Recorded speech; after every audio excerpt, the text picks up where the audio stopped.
সিনেমাটা যেটা আসছে ওটা তো Khokon ভাইয়েরই direction.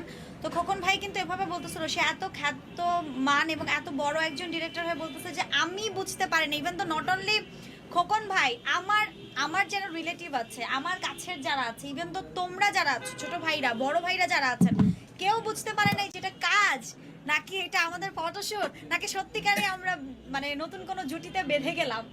So end of the day আমাদের কাজটা সাকসেস, বিকজ সবাই এত মানে এমনভাবে রিসিভ করেছে। আমরা সত্যি অনেক সাকসেস আলহামদুলিল্লাহ।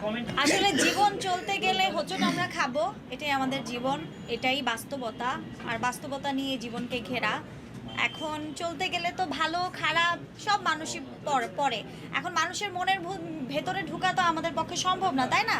ঢুকলে তো আমরা সবাইকে স্ক্যান করে বলে দিতে পারতাম যে আজকে আমি মুন্নার সাথে চলবো, কালকে আমি চলবো না, এরকম বলে দিতে পারতাম, বা মুন্না ফিউচারে কি হবে বলে দিতে পারতাম। আমরা কেউ জানি না আসলে ব্যক্তি